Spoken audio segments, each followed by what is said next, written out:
Bapak MW dan Pak JS, kita akan bersama menguji saudara Pris Valentino Barus dengan judul Ulih Latih Sumedang Klasis Sekolah Langkat.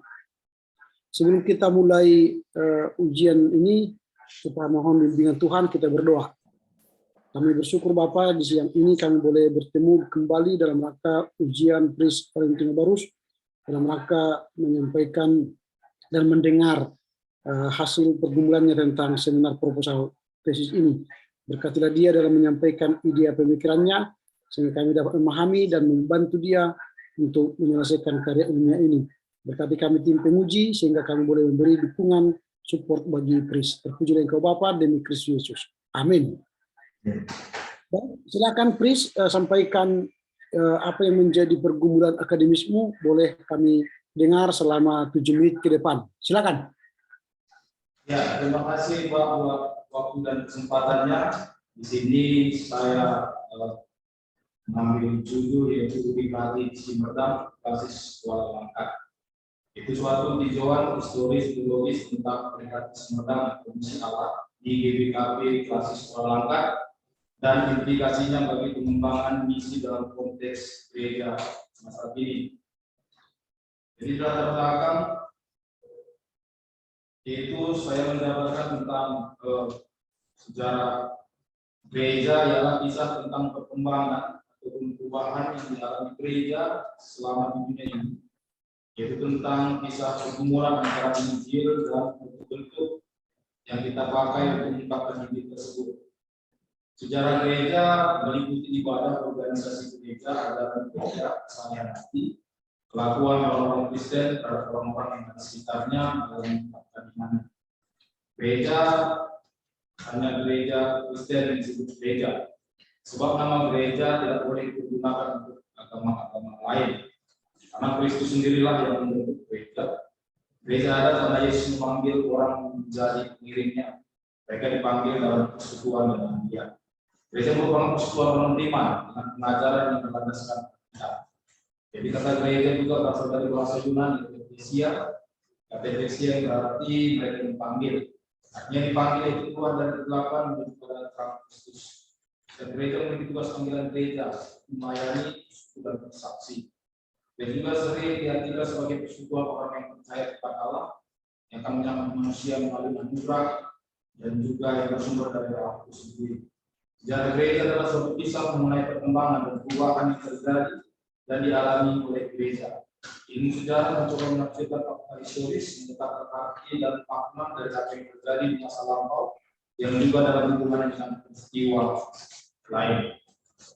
Tingkat pertumbuhan suatu gereja merupakan segala sesuatu yang mencakup soal membawa orang yang belum mengenal atau memiliki hubungan pribadi dengan Yesus Kristus ke dalam sebuah persekutuan dengan Allah, dan bahwa mereka menjadi anggota gereja yang bertanggung. Pertumbuhan gereja juga dimengerti dengan pertumbuhan yang seimbang dalam jumlah dan kualitas. Jika kedua pertumbuhan ini tidak terjalin dengan baik, maka dapat dikatakan gereja tersebut tidak dapat mempertahankan pertumbuhan yang baik. Pertumbuhan gereja harus dimulai dari kualitas hidup rohani jemaat. Di sisi lain, tujuan gereja adalah memberi arti kehidupan dalam masyarakat. Gereja juga harus mewujudkan imannya dalam hidup yang nyata. Gereja juga harus bermasyarakat, membina hidup dalam masyarakat dan membentuk struktur masyarakat. Gereja juga harus membantu orang dalam proses mengungkapkan dan kesadaran iman dengan menghayati iman itu dalam masyarakat sendiri. Dalam mencapai suatu gereja bertumbuh dengan baik, seorang pemimpin memiliki peran di dalamnya. Pemimpin itu sendiri adalah sebagai orang yang mempunyai tugas untuk mengarahkan dan mendidik bawahan serta mampu memperoleh dukungan sehingga dapat mengarahkan mereka ke arah pencapaian. Dan di tanah Karo sendiri, gereja Karo Protestan yang berkembang pada tahun 1890 yang bercorak sebagai sinodal. Penginjilan kepada orang Karo bermula di daerah Deli ketika kolonial membuka perkebunan tembakau di daerah antara Sungai Wampu dan Sungai Kelak. Orang Karo yang ada di daerah itu sering memputar. Tahun pertama misi penginjilan ke tanah Karo dapat berjending dan ditambah 4 orang tenaga guru dalam agama dan gereja Tunggalu yang bernama Genas, Johan Pinotoan, Richard Tampenawas, dan Henrik Persik. Mereka berencana untuk membuka pos pelayanan sekaligus membuka rumah, sekolah dan poliklinik di rumah guru agama tersebut di Guru Hawar, Bulan, Langit, dan Tanjung Beringin. Karya ini di tengah-tengah masyarakat Karo diawali pada tanggal 18 April 1890 oleh Jenderal Jendri Musket atau MJD di Guru Hawar yang telah dinyatakan sebagai hari dari gereja Karo Protestan. Perkembangan ini pada periode 51 tahun pertama di daerah Karo masih dalam tahap penyesuaian, di mana setelah 3 tahun berjalan baru dibaptis 6 orang di Guru Hawar pada tanggal 20 Agustus 1893, yaitu sampai istrinya bernama Murti, anak mereka bernama Pengarapan dan Muan, dan 2 orang saudara sampai bernama Tala dan Tala. Selanjutnya baptisan kedua terjadi pada tanggal 4 Agustus 1894 pada Negel Lampung, Nese, dan Sanak. Pada tahun 1893 dan 1894 merupakan awal mula agama Kristen bertumbuh di dataran tinggi Karo, dan pada tanggal 24 Desember 1899 tradisikan gereja Batak Karo Protestan yang pertama kali yakni di Guru Hawar. Dan pada tahun 1900 bulan April pendeta Jihan yang dan istrinya menyanyikan pos di Guru Hawar. Pada permulaan beliau belajar bikin guru bahasa dan budaya Karo. Dalam masa pelayanan beliau Kristen di suku Karo mengalami pertumbuhan yang cukup baik. Raja Karo dibaptis menjadi Kristen seperti Sibaya Balus Jahe dan lainnya. Berikutnya semakin banyak misionaris yang dikirim ke dataran tinggi Karo setelah pendeta Minustra, pendeta E.J. Marmodot, pendeta El Bodan, pendeta J.P. Talens, pendeta H.G. Van El, pendeta S.D. James, pendeta H. Vendor, dan yang lainnya. Mereka telah memberikan pengabdian untuk membangun masyarakat Karo secara ekonomi, pendidikan, kesehatan, dan sebagainya. Pendeta Minustra sangat memberikan andil dalam kritisan pemilihan terhadap suku Karo.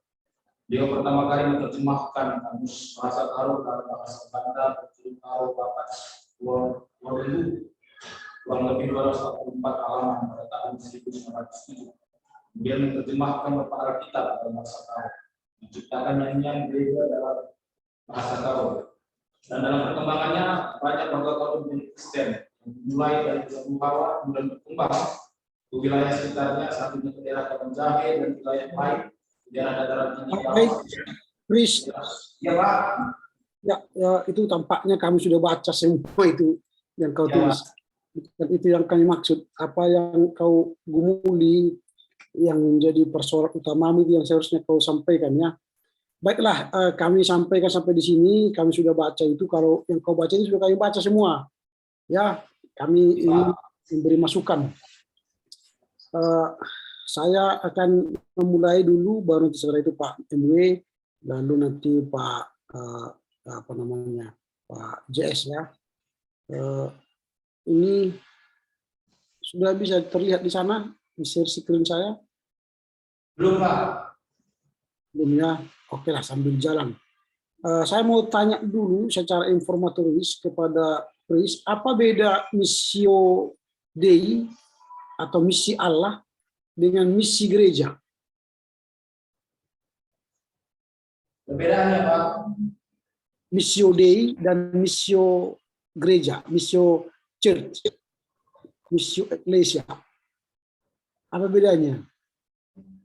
Missio Dei atau misi Allah dan misi gereja, apa bedanya kira-kira? Ya, kalau masalah perbedaannya, saya rasa misi Allah dan misi gereja, saya rasa memiliki satu tujuan yang sama. Bagaimana gereja sebagai alat untuk menyatakan misi Allah di dalam dunia ini, Pak. Mana lebih penting?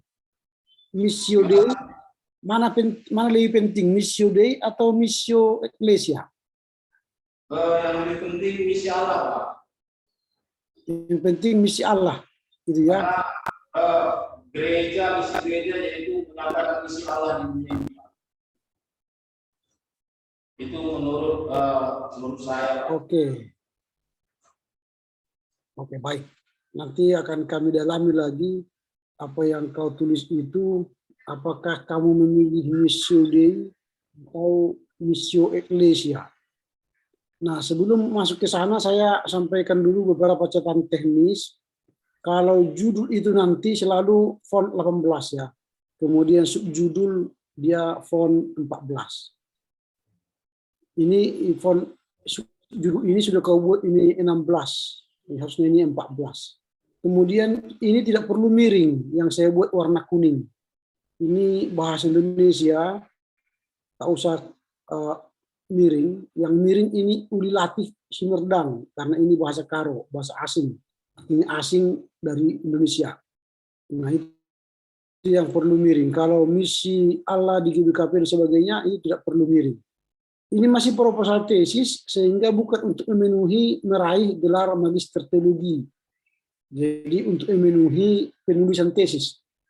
Jadi ini yang perlu nanti ya, untuk memenuhi penulisan tesis. Jadi bukan untuk memenuhi gelar magister teologi, kecuali nanti kamu sudah ujian tesis baru memenuhi meraih gelar magister teologi.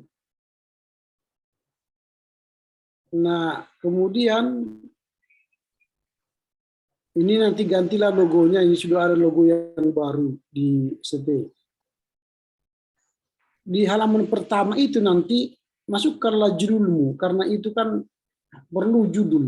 Kalau di halaman pertama itu kan masih bajunya itu. Di halaman 1 buatlah judulnya seperti yang kau tulis di atas. Nah, tadi mengapa saya tanya mana lebih penting, missio Dei atau missio ecclesia? Karena dalam latar belakangmu ini kami belum, atau saya belum melihat dengan jelas apa sebenarnya persoalan akademis yang harus kau gali. Apakah pertentangan antara missio Dei dengan missio ecclesia atau suatu upaya GBKP untuk melakukan missio Dei?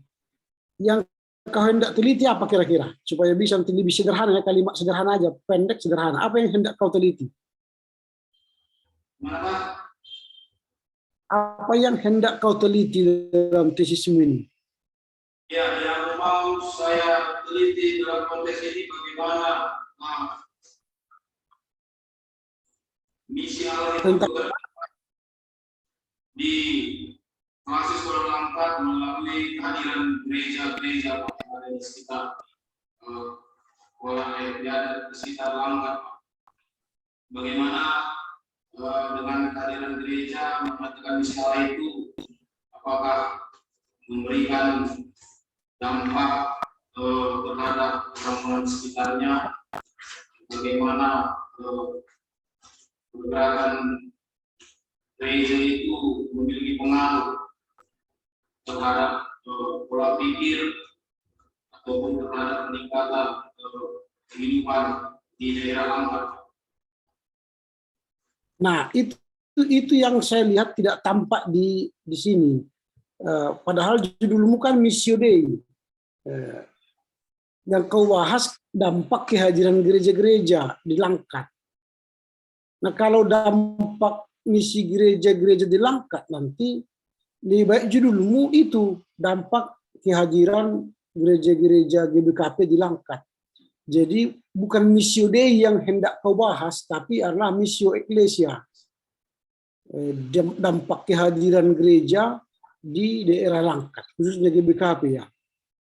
Nah, itu yang kau bandingkan dengan kehadiran gereja pada zaman sending. Sehingga mungkin menurut Pris, kehadiran gereja pada saat sending lebih berpengaruh dibanding kehadiran gereja pada masa kini. Apakah ada seperti itu tesis yang kau ungkap?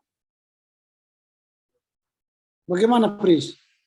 Artinya saya lihat bagaimana kehadiran gereja mulai hadirnya di Langkat sampai masih perkembangannya.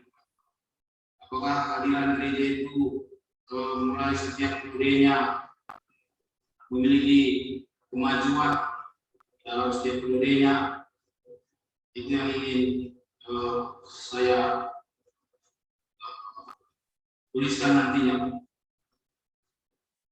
Mana lebih berdampak kehadiran gereja pada masa Sending dibanding kehadiran gereja masa kini?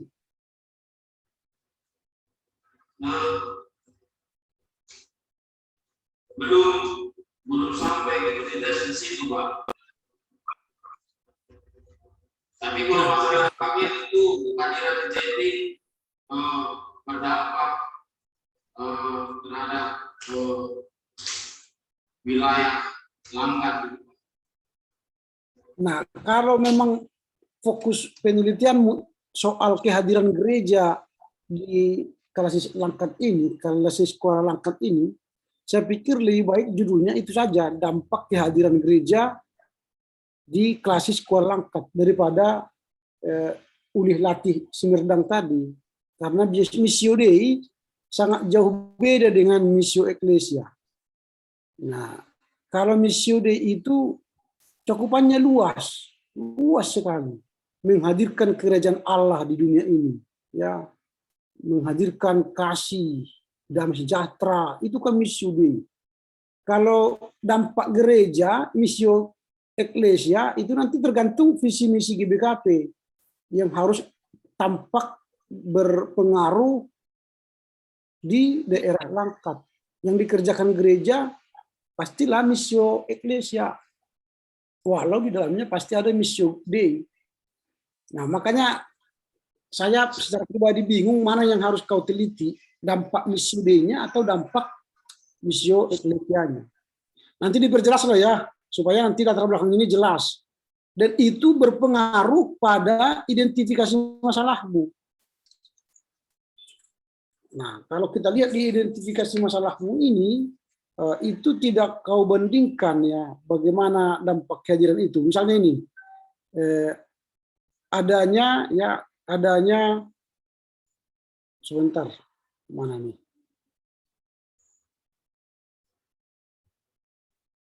Udah lewat lah.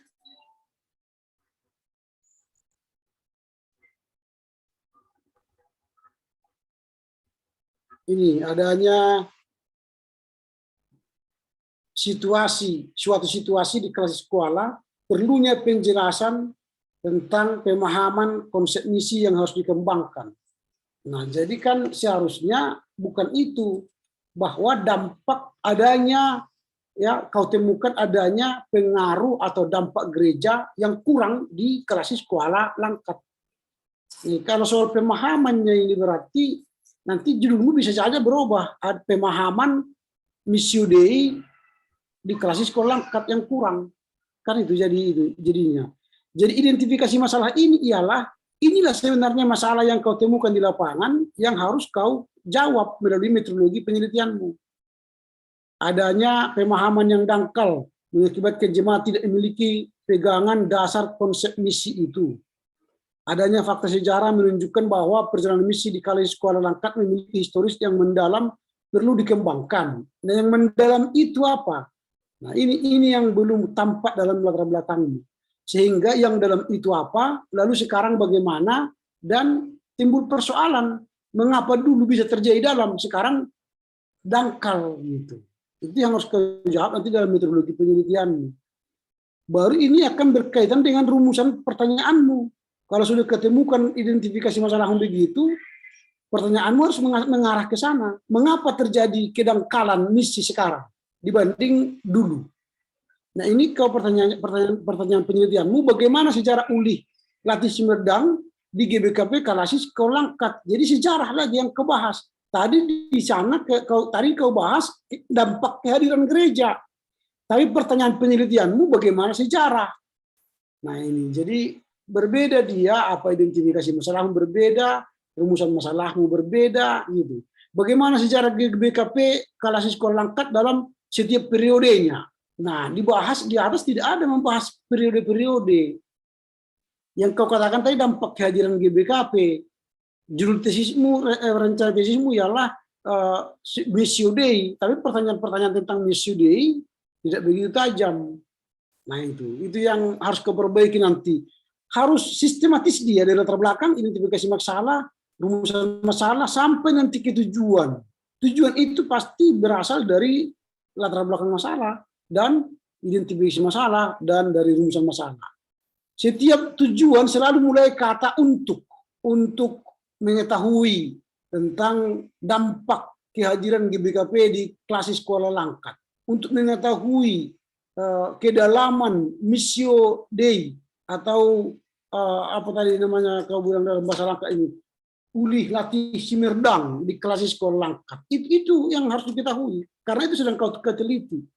Lalu manfaatnya nanti begitu untuk menambah wawasan tentang dampak kehadiran gereja-gereja di GBKP kelas sekolah Langkat, untuk mengetahui kedalaman missio Dei atau ulah latih Simerdang di kelas sekolah Langkat. Itu manfaatnya. Jadi begitu nanti ya kau robah lagi manfaatnya. Baru metodologi penulisanmu. Ini masih belum jelas. Apakah kau gunakan kualitatif atau kuantitatif atau campuran. Dalam metodologi penelitian S2 harus jelas metodologinya. Karena ini membedakan S2 dengan S1. Seorang magister dia harus dinilai dari metodologinya. S1 kami belum tajam soal metodologi, tapi kalau sudah S2, seorang S2 tidak tajam metodologinya, itu ditakuti, bukan ditakuti, diragukan kemagisterannya, gitu loh. Jadi harus jelas metodologi kualitatif mengapa, kuantitatif mengapa, campuran mengapa, lalu bagaimana langkahnya, pengumpulan datanya bagaimana, analisisnya bagaimana. Itu S2. Kalau sudah S3 dia novelty, menemukan teori. Begitu ya. Jadi perdalami nanti metodologi penulisanmu. Jadi bukan hanya menyampaikan apa itu tadi di sini metodologinya. Ini pembatasan masalah pun kau letakkan salah. Pembatasan masalah itu sebelum rumusan masalah. Ini metodologi penulisan ini adalah penyelesaian kami dengan survei literatur dan penelitian lapangan. Kalau survei literatur minimal 50 buku kau harus baca, dan yang berkaitan dengan misi ulih latih Simerdang ini, ada buku, kau temukan 50 buku tentang membahas ulih latih Simerdang. Pris. Nah itu, tidak ada 50 buku, jangan buat survei literatur, gak mampu kau itu. Jadi pilih aja kuantitatif, ya. Sedangkan profesor pun ragu dan tidak ada yang menggunakan survei literatur ini, susah melakukan ini. Jadi ya, bukumu aja di sini pun belum sampai 50, sesuai dengan aturan kita.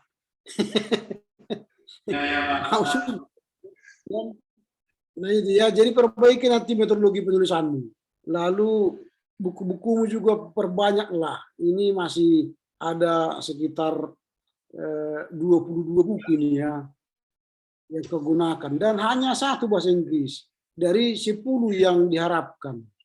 Nah itu yang apa yang harus kau tambah nanti buku-bukumu. Gitu ya Pris ya. Ya Pak, makasih Pak. Oke, dan dari saya Pak MW, Pak JS, waktu selanjutnya kami serahkan kepada Pak MW. Terima kasih Pak Wonolog.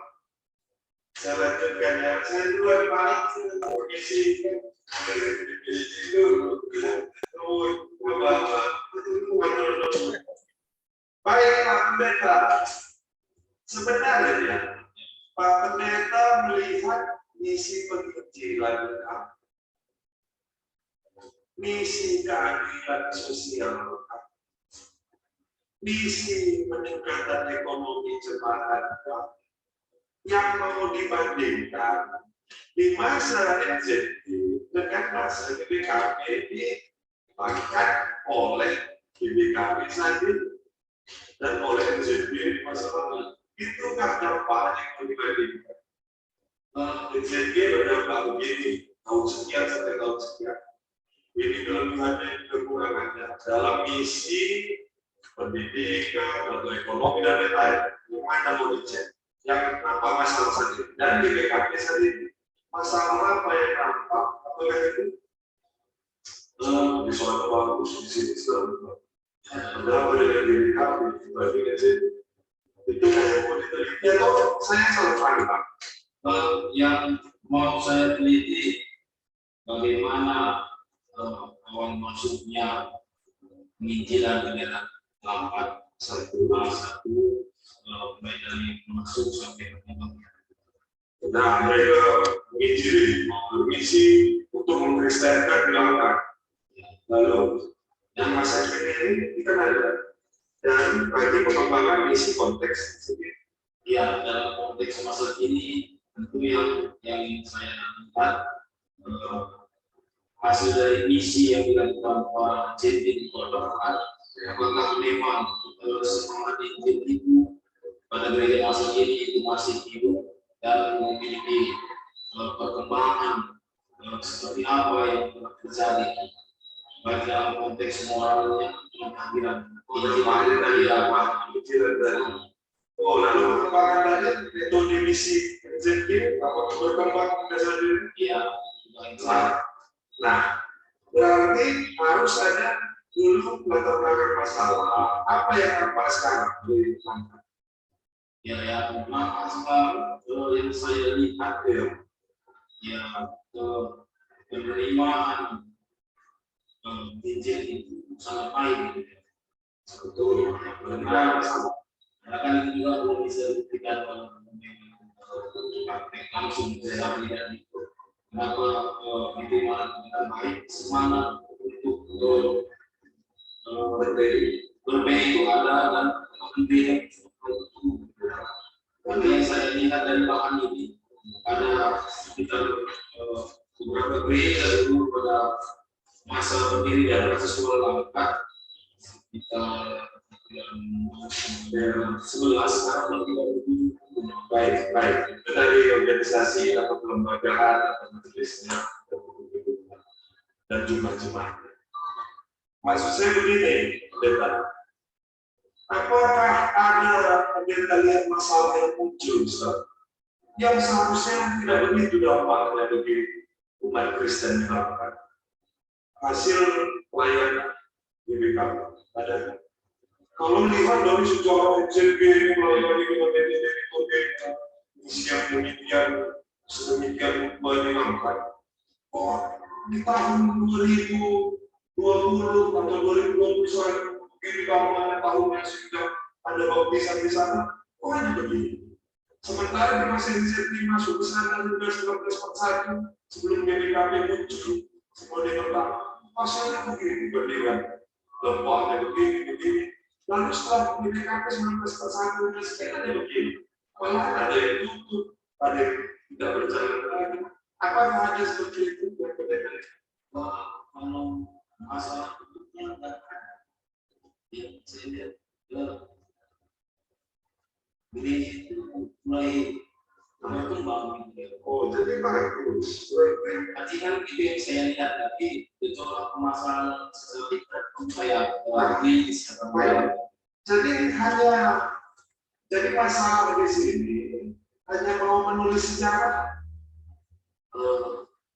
Ingin saya memang sadar itu.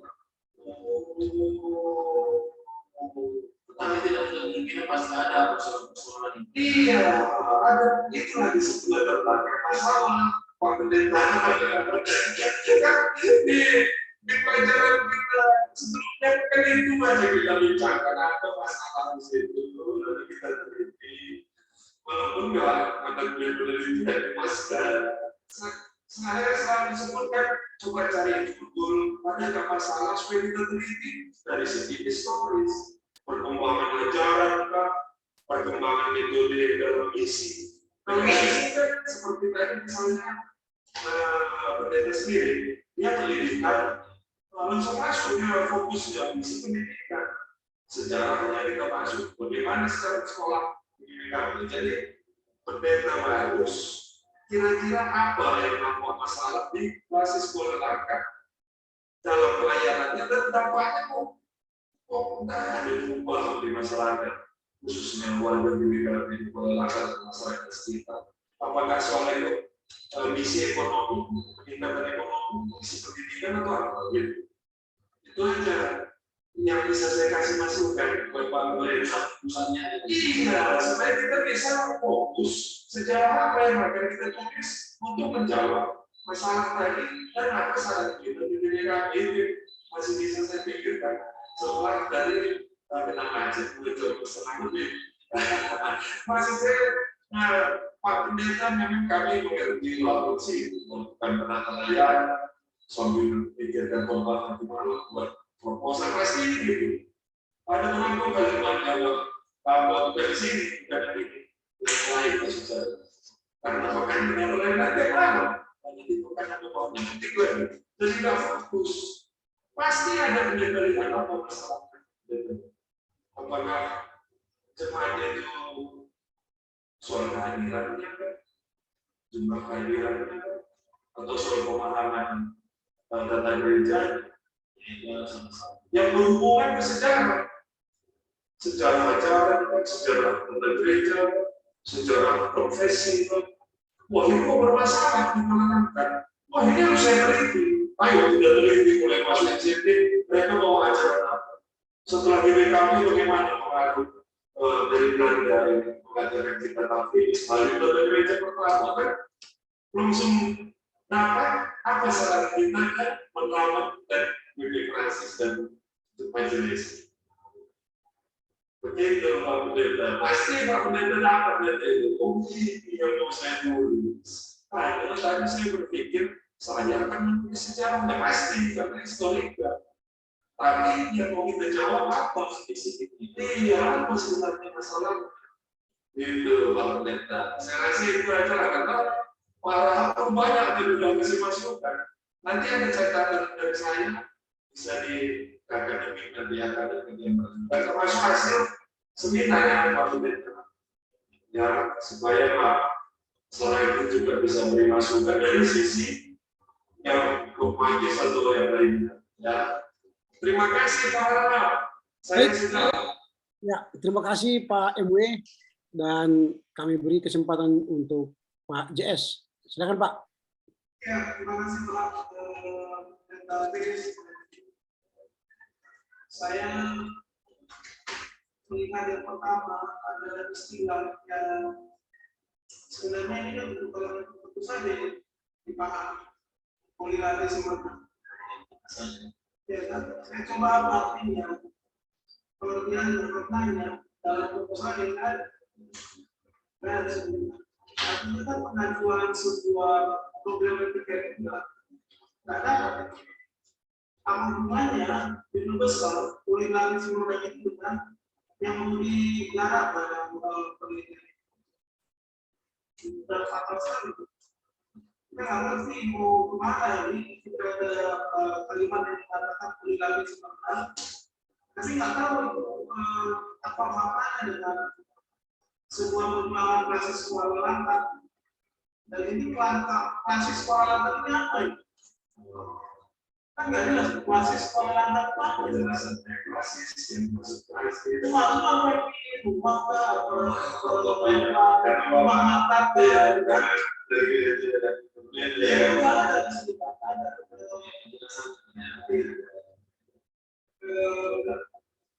termasuk kan untuk sejumlah itu luas sekali konteks gereja masa kini. Berarti itulah nanti gereja KBB juga termasuk gereja karismatik juga bagaimana ini konteksnya dari gereja masa kini. Seperti itu. Di simpanannya ke gereja masa kini di BKB itu namanya. Yang itu saya nggak bisa intervensi karena itu kan kepentingan pendeta dalam sini dalam apakah hanya di BKB saja atau hanya di yang ada di tempat saja atau memang seluruh Indonesia ingin menjadi pendidikan untuk seluruh pendidikan di Indonesia karena pendidikan pada masa kini. Ya dalam benak saya memang ditujukan buat gereja BKB. Terlalu luas. Ya, ini sudah membuat luas banget.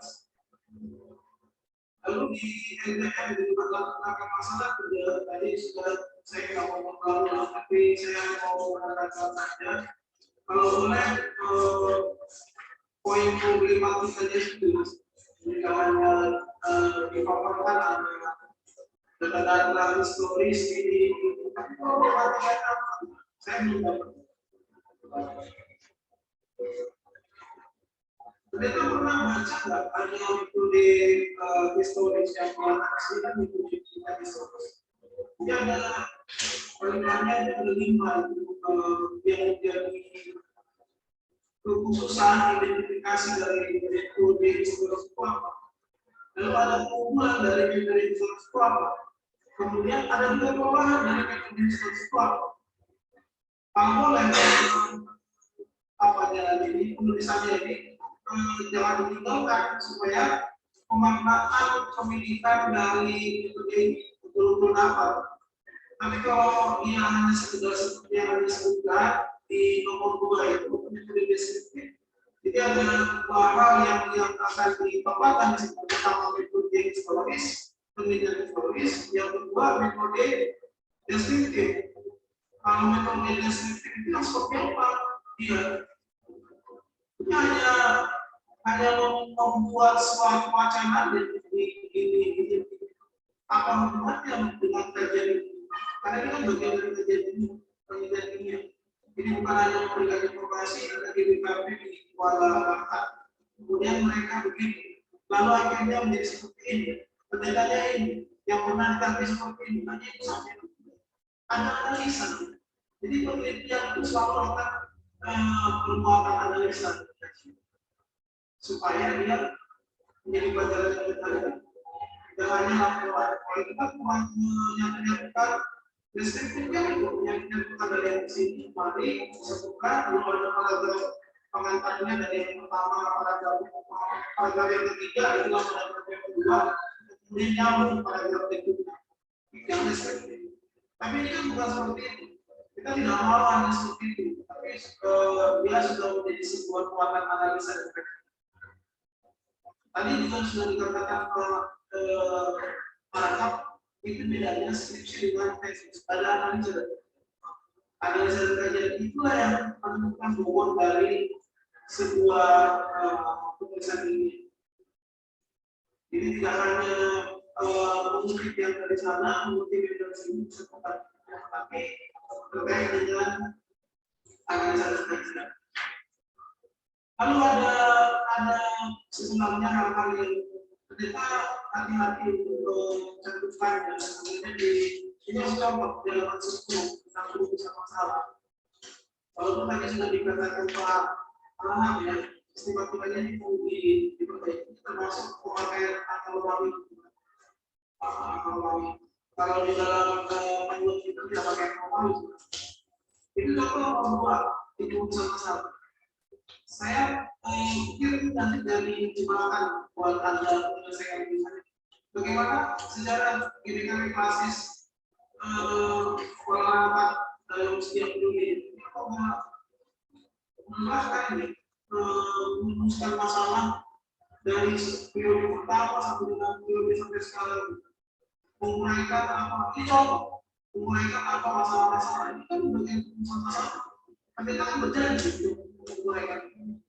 Jadi kalau tidak ada itu masih tidak ada isi dari penelitian kita akan di jabatan masih. Yang paling prihatin saya juga termasuk tadi soal dari Pak RK tentang pusakaan itu bagian utama dalam penelitian, terutama penelitian historis. Jadi penelitian historis itu yang paling utama pusakaan. Tapi kalau pusakaan pun dari panduan tulisan tesis juga masih kurang sekali, apalagi kalau dia pakai metode penelitian historis. Kalau boleh kan yang sudah berorientasi kepada penelitian historis ya, itu juga sering saja memang mau menyelesaikan penelitian dalam metode penelitian historis. Kan tidak mungkin untuk menjadi dasar untuk menuliskan sebuah tesis yang orientasinya adalah metodenya adalah penelitian historis, tapi pakai 23 buku, padahal di panduan sudah minimal 50 buku dengan 5 sampai 10 buku. Ini buku ya, bukan ensiklopedia, karena beda, bukan apa ya, rujukan. Kalau Alkitab itu rujukan, kalau ensiklopedia itu rujukan. Artinya dia hanya mengambil poin-poin saja, tidak semua isinya itu menjadi sumber dari perpustakaan. Saya hanya melihat itu saja, baik itu Pak Esa ya, hanya itu saja saya lihat yang perlu ditambahkan atau diperbaiki. Walaupun ada banyak termasuk soal latar belakang masa, saya sangat concern dengan itu, tapi sudah disebutkan nggak perlu diulang. Itu saja Pak Esa dan Pak Terlihat. Serahkan kepada moderator, silakan Pak. Baik, terima kasih Pak JS. Dan itulah yang bisa kami sampaikan Pak Pris. Jangan kecil hati jika kami memberi masukan.